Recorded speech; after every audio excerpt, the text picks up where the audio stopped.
think would benefit for this program to join it, so they don't miss out on it. So the topic for today is design thinking for all. And before I introduce our speaker, um, design thinking is essential for everyone. I mean, it's useful in everything we do, from the way we open our doors to the way the bottles are designed.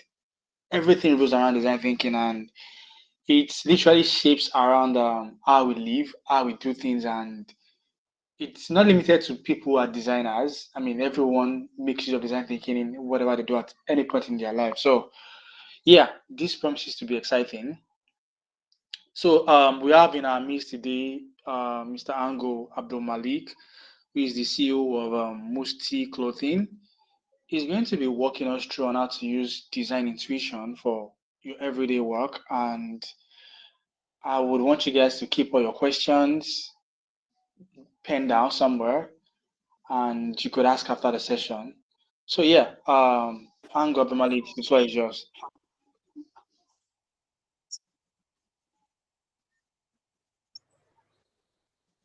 All right. Thank you so much, the Aquaridi, for that brief intro. Welcome, everyone. Let's just give others few more minutes to join. We'll start immediately by 8:10, just to let's start on the clock. So let's wait a bit for others to join so that we can start all together. All right. Thank you very much.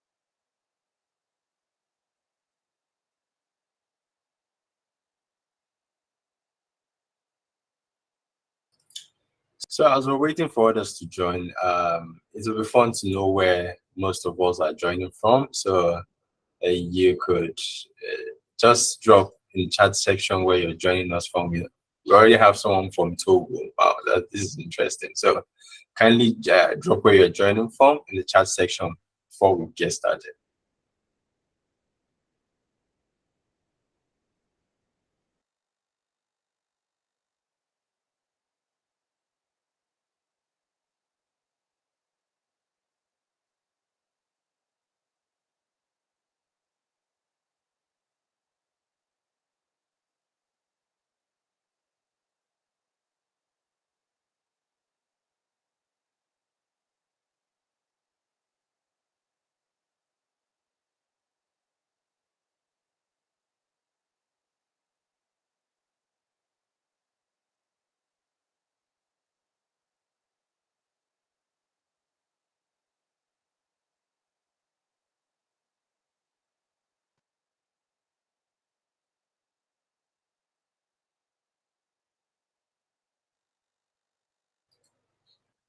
All right, it's 8:10, so let's get started. So today we'll be discussing on design thinking for all. Let me share my camera so I have it. So a bit of housekeeping rules before we get started. First of all, I'd like to say thank you all for joining us. And while you're here, please be present, be here with us so that you get the most out of the entire session. Second is to keep an open mind throughout this session, because we'll be discussing about a lot of stuff, and it might be just challenging in a bit or something, but keep an open mind so that you'll be able to get the most out of today's session. Next is to be ready to participate immensely, because this is more like a workshop. It's a hands-on approach to design thinking and everything. Next is if you have any contribution or you wish to ask a question, kindly drop it in the chat section or use the raise your hand feature on the app. I'm sure it's at the bottom of the list. You'll notice like a raise your hand feature there. So most importantly is to mute your mic while you're joining so that to keep the flow of the session going. I don't know if you could hear me. If you could hear me, please indicate just an emoji or something. All right, thank you very much for that, Dorcas. All right, a little bit about myself. My name is Abdulmalik. I'm the Chief Operating Officer of Mustee Clothing. Mustee Clothing is an African fashion brand that's currently based in Bauchi State, Nigeria. We specialize on African native men's wear. We ship worldwide. So if you're looking to look good, kindly reach out to us. We're on Instagram, so you could search on Mustee Clothing on Instagram. So I'll be your instructor today for this. So let's do something great. Our main goal for today is to understand design thinking and its core principle. While we're doing that is to understand why we need it for everyday problems and a mindset of innovation. So this is hopefully by the end of today's session, we'll be able to achieve these goals or even more. You never can tell. So so without further ado, let's get started. So what is design thinking? I'd like to ask you, like, what do you think design thinking is? You could, if anyone wishes to, like, tell us what they think, what they understand by the word design thinking. Yeah, it doesn't have to be like, it's just your own understanding. What do you think design thinking is? If you'd like to answer it for us, please indicate, or you could drop it in the chat sections. We have like a minute for that. So I'm curious, what do you guys think design thinking is?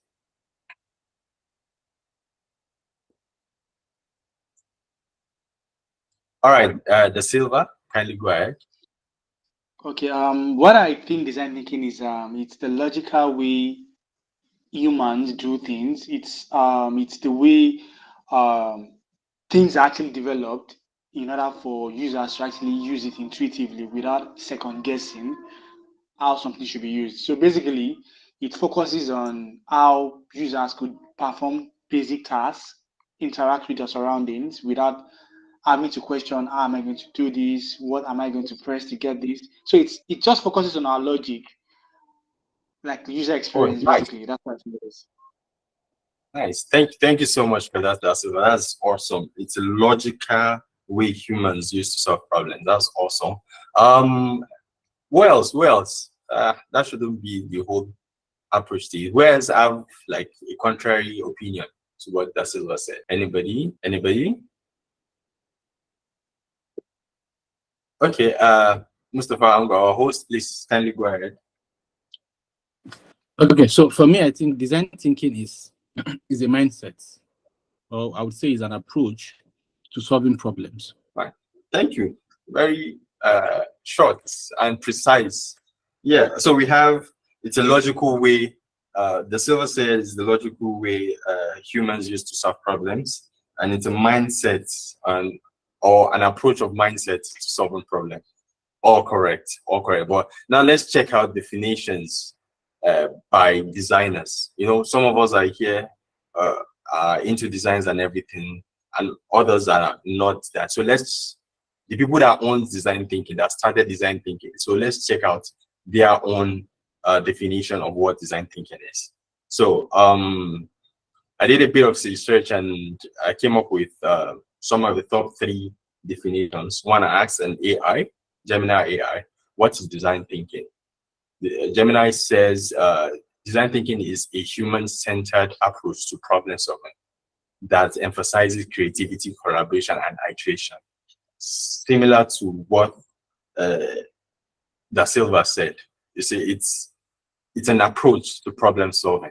And Interaction Design Foundation now states that it's a non-linear iterative process that teams use to understand users, change assumptions, redefine problems, and create innovative solutions to prototype and test. A lot, but it's more like what Ango Mustafa says when he says it's an approach to mindset. This is just more this thing. It's similar to just what it defines it as. So in short, in quotes, design thinking is a process of problem solving. That's the most simplest way to look at it in a design perspective. So it's a process to problem solving. So when we talk about process, so there are 5 processes that designers use. So let's talk a bit about them. So number 1 is empathy. Empathy simply means you putting yourself in the shoes, like you work and be in the shoe of the user you're trying to solve a problem for. Basically understanding the problem that you're trying to solve. Secondly is to define, or that means to clearly state what the problem is. You know, the other one, which is empathy, deals with emotions, trying to understand, like immerse yourself in the problem so that you can understand how this person feels. Now is to come back thinking logically, okay, what exactly is the problem? So let's have a feeling that, okay, this is what we're solving. Then you define what the problem is. The next thing is to come up with different variations of idea on how to solve that problem. That's when ideate comes in. So you ideate, you come up with different idea on how to solve it. Next thing is if you've been able to come up with variety of ideas and narrow it down to the most impactful idea and precise idea that could solve that problem. Next is to build a tangible something that represent that idea that you want to solve. That's where prototype comes in. Remember, we're thinking in line with designers. These are something that designers do. So just keep this in mind, at the back of your mind. So next thing is, after you prototype, next thing is to evaluate that prototype you built and gather feedback at the end. This is what designers do. So they empathize, they define, they ideate, they prototype, they build something, then they test it. But one thing stands out here, it's a non-linear approach. If you check the definition by Interaction Design Foundation, that states that design thinking is a non-linear iterative process. Non-linear being something that doesn't follow step by step. That's what non-linear is. So it's a non-linear approach. So in the process of following these stages, one could start from empathy and be able to understand, okay, this is the problem and I know what to build, and go straight to prototyping. So at the process of building and prototyping, they will need to now ideate more, take more ideas. So they've defined an idea to prototype. Now from prototype, they fall back to ideate. From ideation, they could go back into the field and go back to the main user to test what they've come up with at that moment in time, and do testing. If you notice my analogy right now, it's not following step by step. We didn't start from empathy, then we define, then we ideate. Each problems have a unique set of ways to solve it. So please, one thing is important for you to notice: it is not a linear process. It's not a step-by-step process. You could start from the back. You can start from tests, depending on the kind of tools your problem wants to use. So this an approach to it. So please put it at the back of your mind that it is iterative.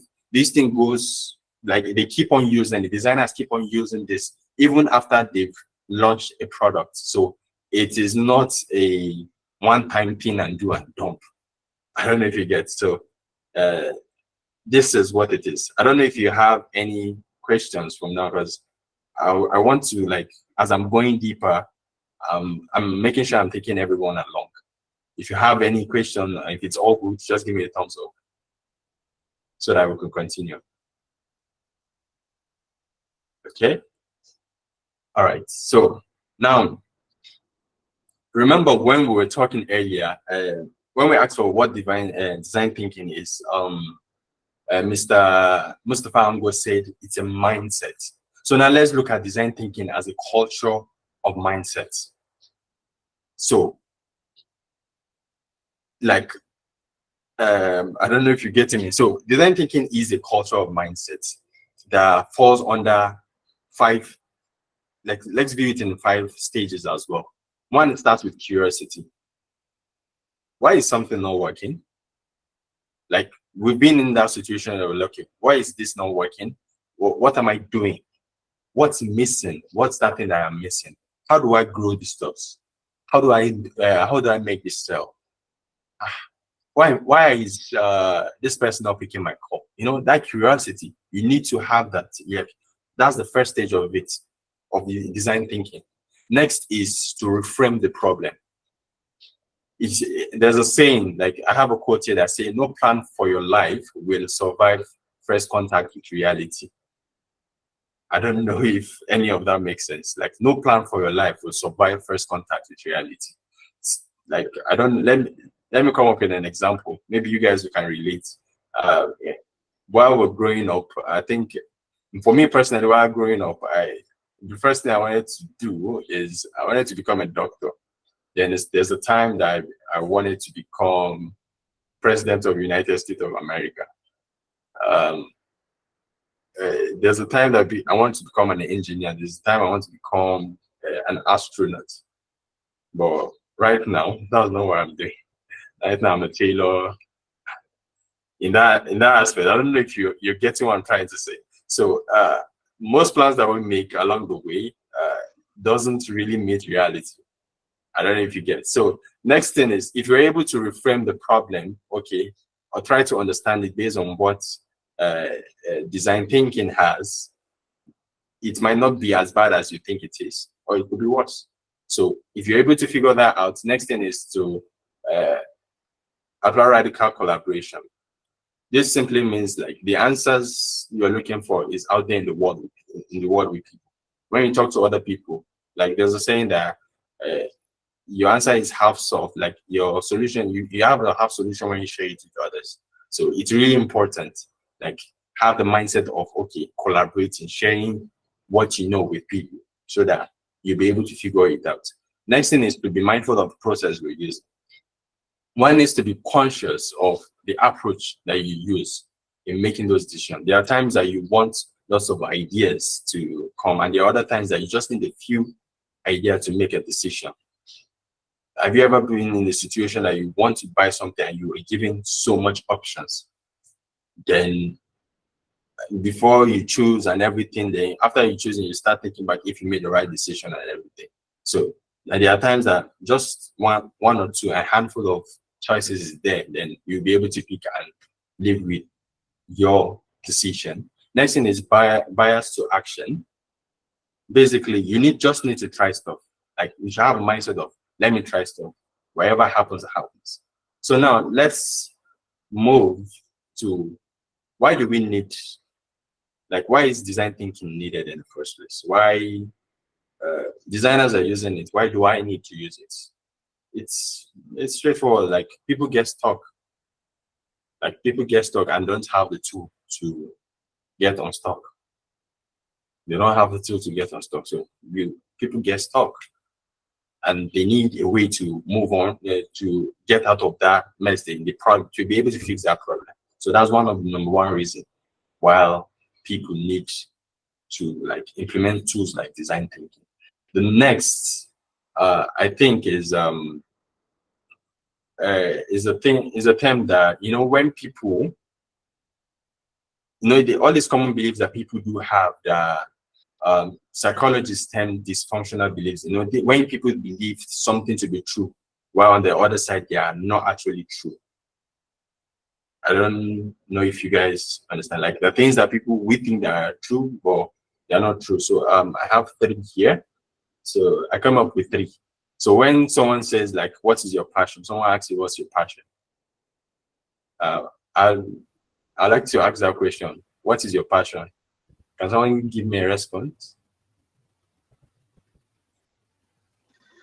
Can I go ahead? Yeah, sure.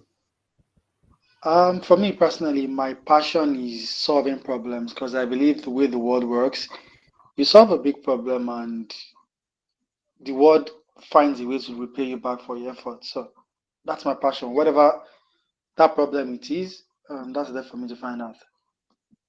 That's quite awesome. And the silver, can I ask you, is that the only passion you have? No, I have actually had tons of passions, like a lot. Also, you see, that's the thing. Like, it's actually an absurd question to uh, when people ask you to sum up your entire life to one passion. You know, you listed one that comes straight to your mind at that moment, which is solving problem. That's that's the one at the top of your mind. But there are lots of things that there are a lot of decisions that you made, that other things that you're passionate about, other things that you're interested about could solve that problem. So having a notion to boil down our entire reality to a single passion is simply untrue. We have a lot of passion and we could do way more with it than that. So secondly is this: you should have figured it out by now. You know, when people say like, I don't understand, what are you doing? You don't know what you're doing? You should have figured it out by now. You don't know what to do with your life? If you don't know by now, you're late. You have failed. Does that make any sense?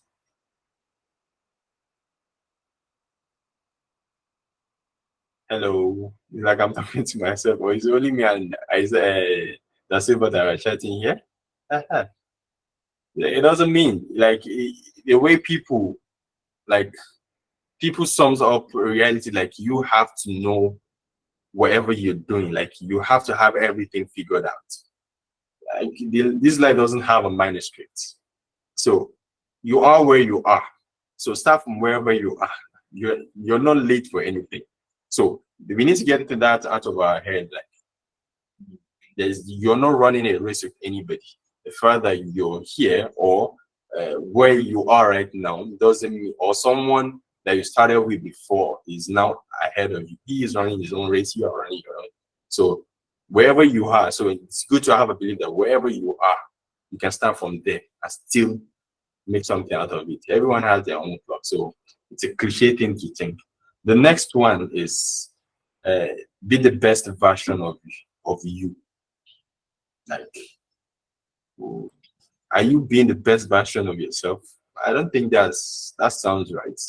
Like, there's a saying like in business that good is the enemy of better, better is the enemy of best, but like good is the enemy of better, better is the enemy. So there are many. So, but the unattainable best is the enemy of all the available betters.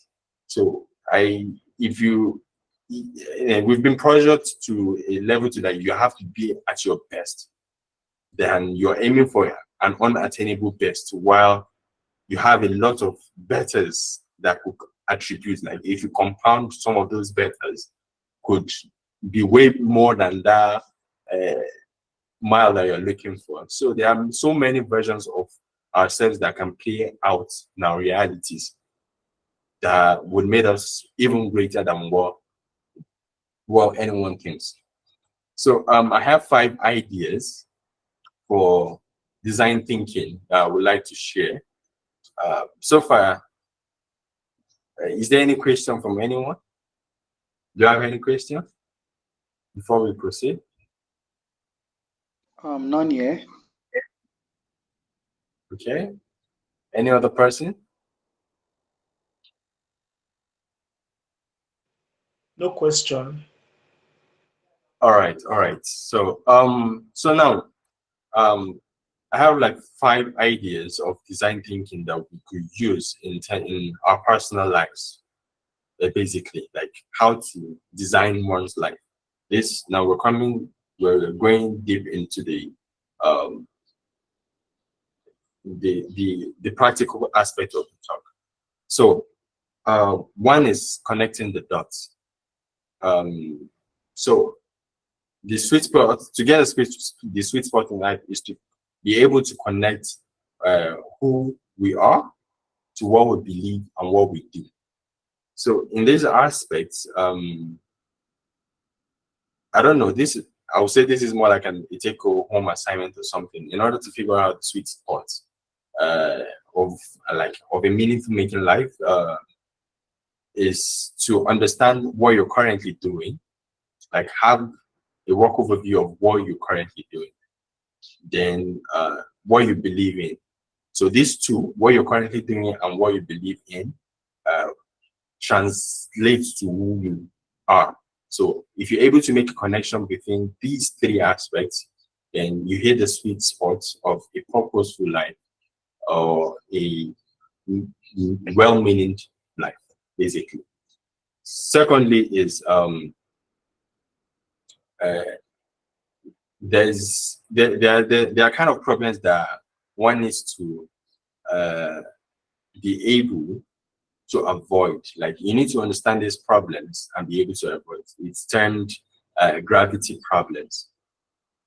Gravity problems basically means problems that are beyond your control, or they are basically beyond your control, or you're not willing to change them. Those are gravity problems. And a gravity problem that you're not willing to work on them, they tend to become a circumstance in life.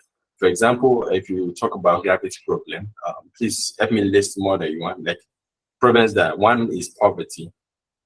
Poverty is a gravity problem. Who in the world can solve poverty? The only thing you could do about poverty is get out of it. Like, find a way, use a tool to get out of poverty. But there's no one who has been able to solve poverty. Another thing is, if you work in a company that to become the head of the company, you will have to be a member of the family that owns the company, but you're not a member of your family. So what can you do? You know, you cannot be this thing. So there's no point of dwelling on it. So it's important that you're able to figure out this.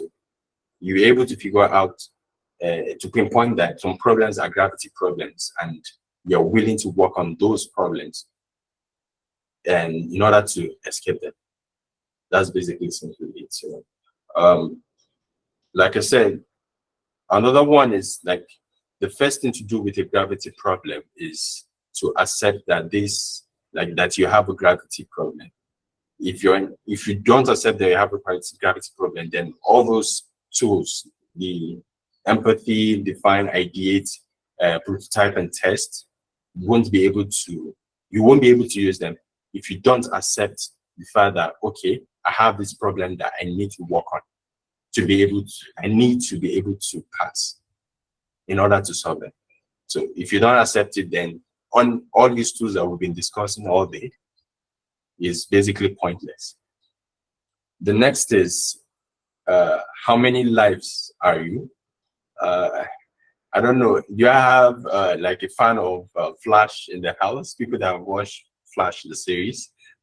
Basically, you know, there's been this theory of of the multiverse, where like we all have like a double, should I say a double ganger, like someone like you in different life, like you have the same person, multiple lives, living multiple lives. Then, yeah, John Mark, please go ahead.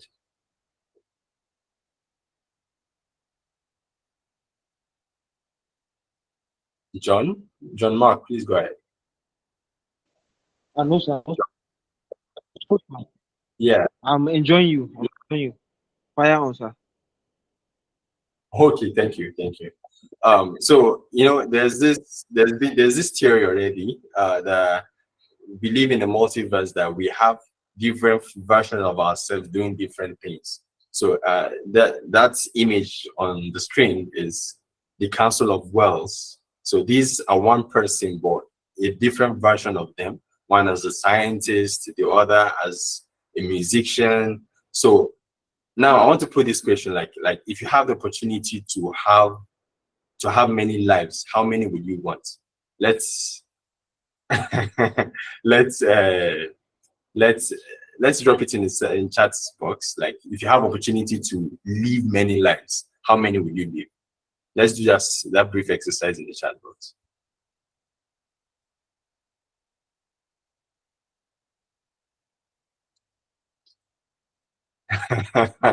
I'm gonna say infinity and the silver one. Okay, okay, keep it coming.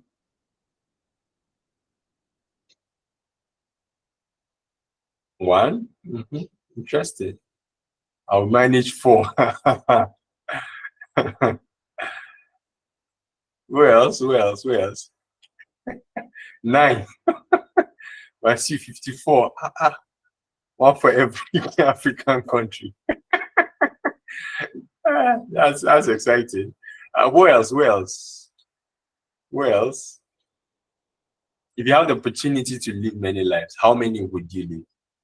Life in infinity comes off as an endless loop, which I would rather just go to one quality day. Just you're obviously a lazy person just like myself. Yeah. All right, okay. So but this flash, you only have one life, so really have one. So it's not what you don't choose, it's what you choose in life that makes it happy. So you really have one. But now let's do a bit of what's it called? Let's ideate a bit. Let's do a bit of ideations, that. So in this case, we're going to like try out brief ideation. I don't know if you have any pen and paper close to you. Let's ideate a bit. So in this phase, okay, we're going to ideate with 3 versions of ourselves that we want. Those that have 9, 54, and infinity. Please, let's boil it down to 3. So let's work with 3 for now. Let's do an ideation with 3. So 3 versions of ourselves in the span of 5 years. Let's look at it in the span of 5 years. So version 1, you could write it down basically. Version 1 is what you're currently doing now. Whatever work you're doing now, so that's your current life now in universe 1, basically. So current life we're currently living in, that's our version 1.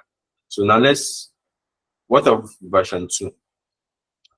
Version 2, okay, what if version 1 doesn't exist anymore tomorrow? Currently we have AI and everything that are taking and are allegedly taking people's job. So what if version 1 doesn't exist tomorrow?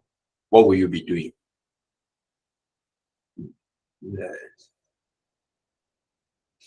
Let's do the assignment. Even in the chat section, or someone could just meet your max and say something. What if what you're currently doing right now does not exist tomorrow? What will you be doing? You can raise your hand for this session if you want to say it out. Let's contribute to this part. Okay, the silver, go ahead. Okay, for my version 1, I would say, even if my version 1 consists of a lot of things, but I will just pick one. I would just say product design and product management. Okay. But if I wasn't doing this, maybe my version 2, I'll probably be a new aeronautic engineer. Wow. Or maybe a fighter jet pilot, basically because they have the same line. And Yeah. if I wasn't doing that, maybe version 3, I'll probably be a Navy SEAL. So A Navy SEAL. any of them. Yeah. Okay, that's good. That's good. Any other person? It's only that silver that I've been hearing his voice. I would like to hear other people's voice, please. Any other person?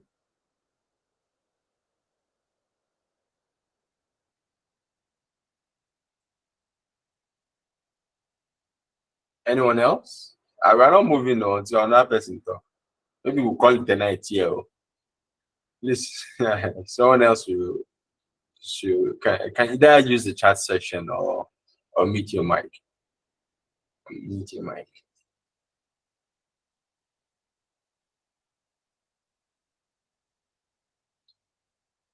Hello.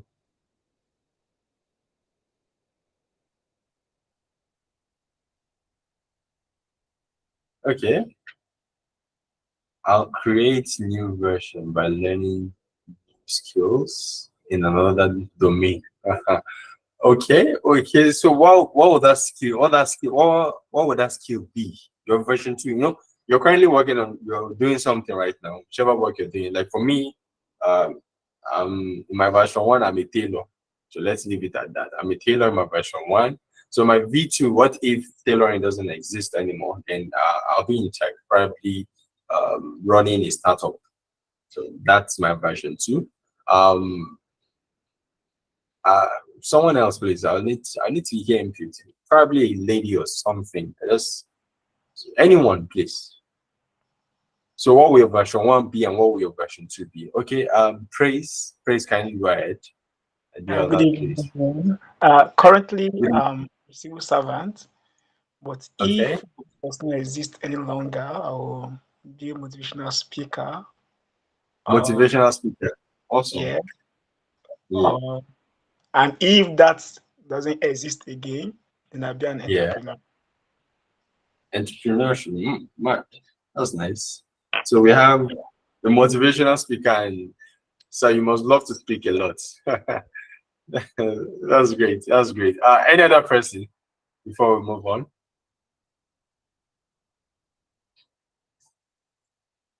Okay. So now let's move on. So okay. So now what version 3? Like, what is your wild card plan? Wild card basically means, what if you don't have uh okay, okay. Let me check this chat session before we continue. Two, I should say I'm a software developer actually. My version 2 will be community leader. Nice. That means you'll be running for maybe councillor of a town in Togo, I guess. That's awesome. Awesome. I mean, to say in a version 1, I'm a teacher. So what's the version 2? Will be an entrepreneur. Awesome. So okay, now let's move on. Let's move on. So, like I said, what's your wild card plan? Okay, what if you don't have to think about money? Like, you don't have to think about what it will cost you to do something, or you don't have to care about what anyone would think of when you're doing that. Like, you don't care about what anybody will say, whether people will laugh or anything. What will you be doing? Or you don't, like, maybe the acting that you want to do is money that is stopping you to do it. So what if the money now, I decide to solve that? Like, don't worry, money is not a problem. What will you be doing? What will you be doing? In this case, I really want I want everyone to contribute in as much as possible. So, anybody? John Mark Israel, would you like to go ahead and notice your hands up?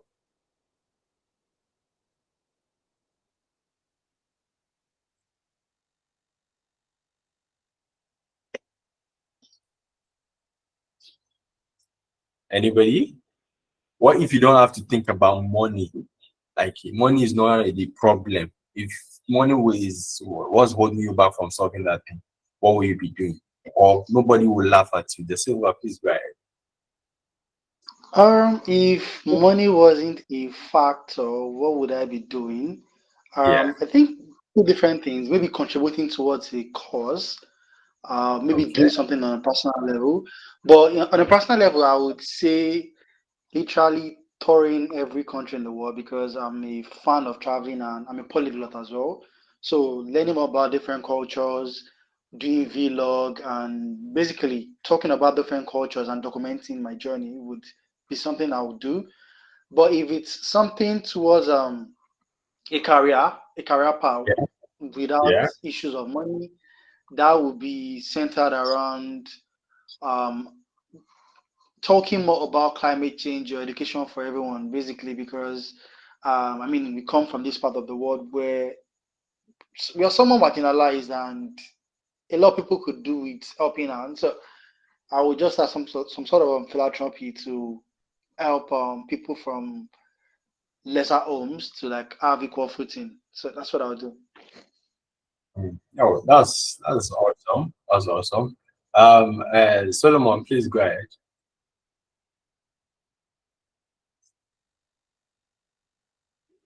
Okay, thank you.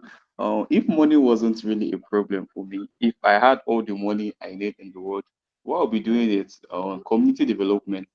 I'm not talking about building good roads or building infrastructures and all of that. I'll Okay. be into the development of young people, um, engaging children, engaging children. So although when the question just came, the first thing that come to my thought was I can finally maybe build the number of chess schools that I have in mind for a very long time. So I'll go into building a space where people can just come and learn and just exercise themselves and express themselves in the best way they can. Wow, that's awesome. That's awesome. Thank you so much, Solomon, for that. Bashir says helping people for free and visiting all African countries. Wait, do you charge people for helping them in the first place?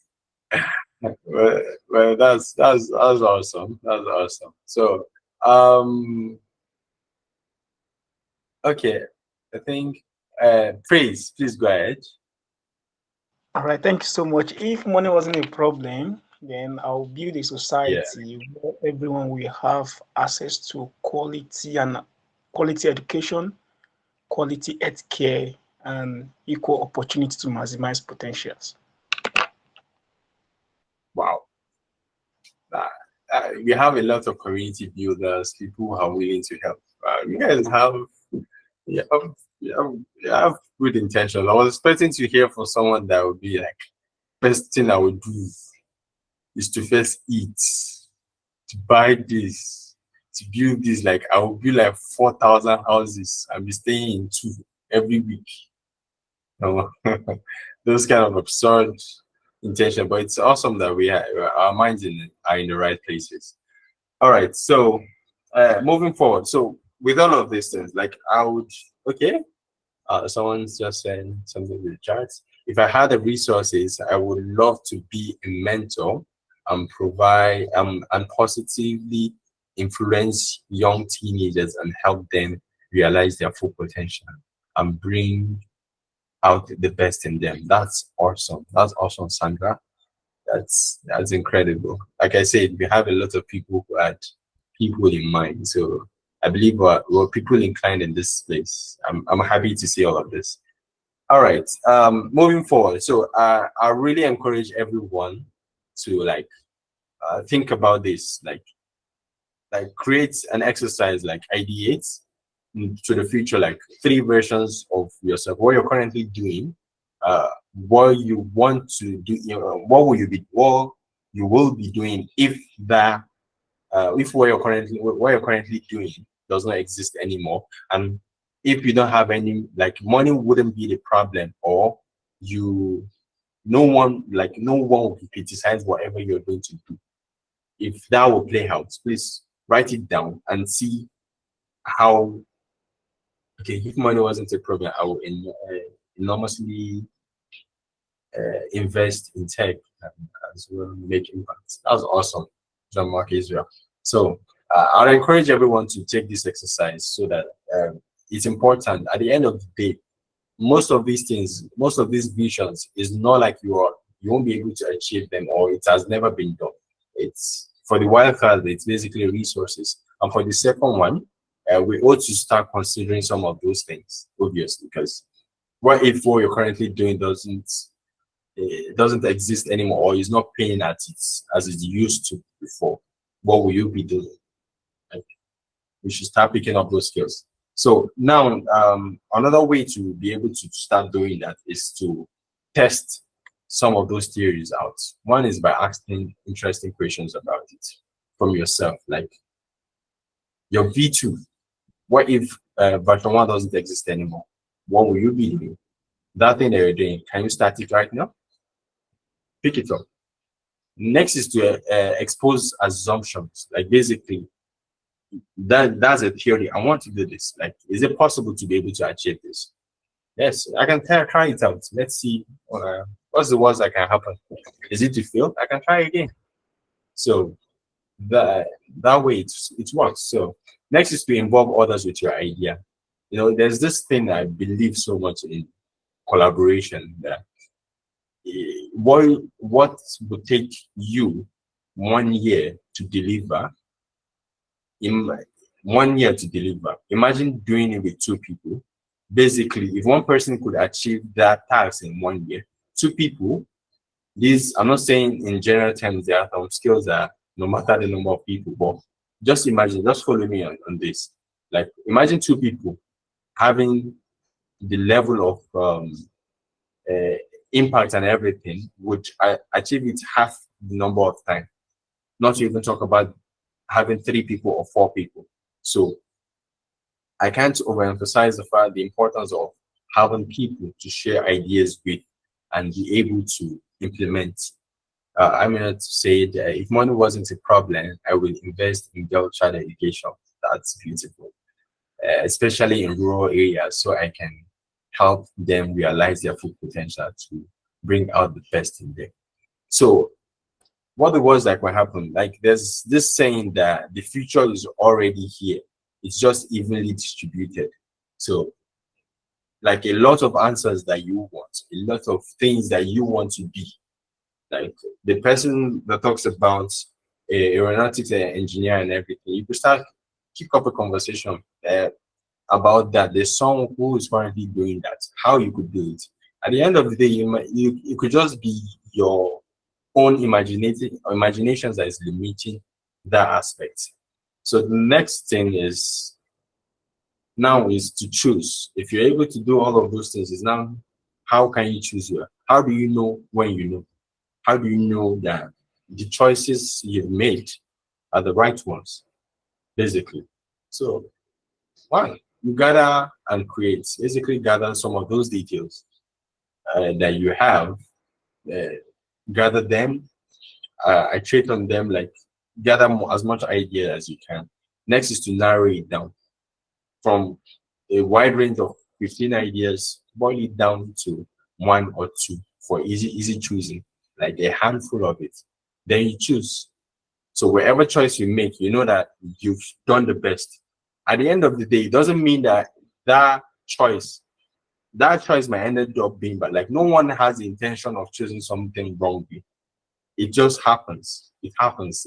At the end of the day, it becomes a circumstance. Okay, this happens. Reality struck. But you should be willing to pick it and let go and move on. Let's go and move on. It's important to be able to view it in that light as well. Make a decision and live with it, basically. So thank you very much. I've come to the end of my talk. If there's any question, any contribution or feedback, I'll be happy to hear. Da Silva, over to you. Thank you very much. Thank you very much. You've done justice to this topic, and I believe every one of us have actually learned a thing or two, gathered insight on what design thinking is, and I believe we would all apply it to our learnings. It's been engaging and interactive, and I believe we've all been following. But if you've got any questions, please feel free to say so now while our speaker is still on, because we hope to like round up by 9 o'clock. But yeah, feel free to drop a text or just use the mic so we could take your questions. All right, I think we have John David. All right, please go on.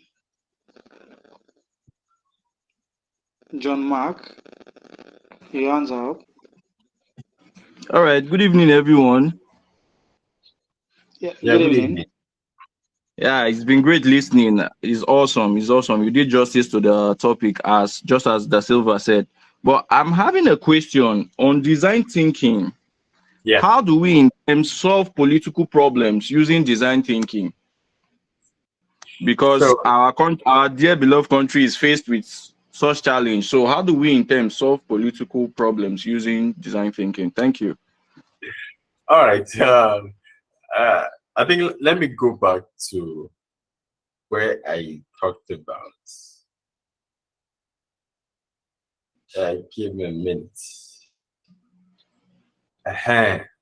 So your political question, the political problem that we're having falls under gravity problem. You alone can't solve it. Basically, it ends up being a circumstance. I don't know if you get. Political problem in the country right now falls under gravity or wicked problem. It's something you cannot control as a singular person. Gravity or what? It's a gravity or wicked problem. Like Indeed, a wicked problem. Wicked problem is also called. It's still the same thing as gravity problem. So basically, it's something. It's not something one person can do. It's something that it has to be a unanimous decision that we are willing to solve this problem. If that decision, if not accept that, we not accept the fact that we have that problem, that political problem that we currently have in the country, like unanimously, if you don't like accept it, then we can't apply design thinking to our current situation in Nigeria. I hope I've been able to answer your question correctly. All right. For the sake of our time, I think we'll continue this personally with you, but this is great. Well done, sir. All right. Thank you very much. I'm going to please go ahead.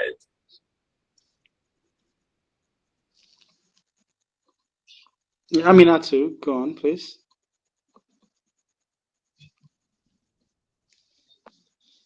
I think if you're speaking, you haven't muted your mic. Unmute your mic.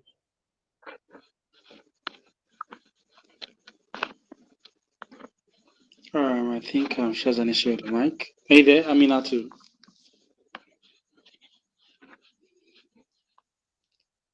Okay, while we wait, let's take another person. We have John Mark. Your hand is up. Please use your mic.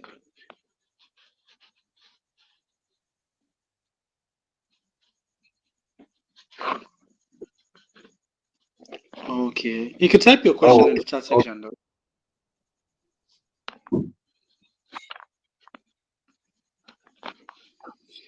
Oh, sorry about that. I mean, got one I typed in the chat section, just like this. Said. Yeah, we've got one more question up. John Mark, are you there?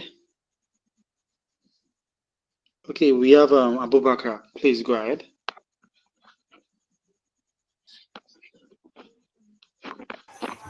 Okay, good evening. My question is there any difference between design thinking and system thinking?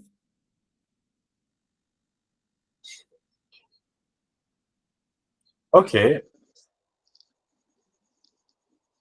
So, okay. Yeah, I think there is, but the same approach also still works with system thinking.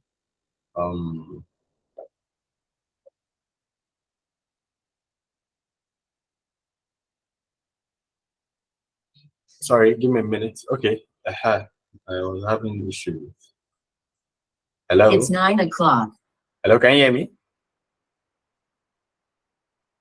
Yeah, we can. Yes, I can hear you. All right. So, system thinking, I think system thinking, this is me going off the top of my head. I might be wrong, but system thinking has to do with like a systematic approach to solving a problem for like from the word system, basically. I think the difference is this system thinking has to be procedural, like has to go linearly. You have to follow a set of instructions in order to be able to solve that problem. Whereas in design thinking, there's no like a singular approach to solving that problem. It's dynamic. Every problem has its own set of ways for solving it. It does not work. There's no like a step-by-step process in solving design thinking problem. Each problem presented to you have other have different way of solving it. Like I said earlier, if you let's take for example someone. Take for example, you go to a restaurant, and you discover that the wait time for of serving food is too long. In design thinking approach, in a design thinking approach, like the best, and one needs to also know when to apply either system thinking and design thinking. So in that approach, that we have a long wait period of time for serving food. What you need to do now is to speak with to other people to know whether maybe this is an isolated situation, that a bit of feedback, that is test, could solve it. Then if you do like an interview or something, or a survey to know like if this is a pattern, then next thing you need to do now, where is that thing originate for? Now you're defining the problem by understanding where it originates from. Is it the time it takes to cook the food, or is this how can we short the time? And now we're trying to define it. Next is, if you've been able to define it, then you how can we do it? Now you start thinking of how to ideate that problem. Maybe it's the time it takes to cook the food. That's what makes it delay for the wait time to deliver it. Then how can we cook it in a short time? Do we need to get a faster well, are we using charcoal to cook the food? So if you get a gas cooking stove or something to cook it, will it be faster? Let's do that. Now we're getting a prototype during our ideation stage to test if it is going to be faster. So if that solves the problem, then we're good. You understand? If you notice how, like my analogy now, I didn't start straight from design, like I didn't start from empathizing to this thing. I first did a survey, more like a feedback from the customer to understand, that's like tests to understand, is this thing that is it occurring, like is it a frequent thing or an isolated situation?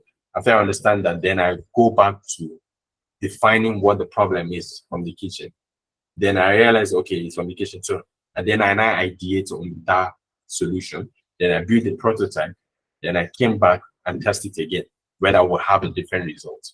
So for design thinking, like I said, it's not a long linear thing. Every solution, every problem has different ways of solving it in design thinking approach. For system, I can't speak so well to system thinking, but I feel it follows like a step-by-step process, that if you skip a step, then you can't move forward. I hope I've been able to answer your question. Yes, thank you. All right. You're welcome. All right. Thank you very much to our guest speaker. I believe we have no more questions. We've come to the end of today's session. Thank you guys for staying tuned, and be on the lookout for our next session. It promises to be entertaining. And also be on the lookout for our podcast sessions, which will be dropping from this month. And trust me, you're going to learn a lot. Thank you very much, and do have a great weekend. Bye for now.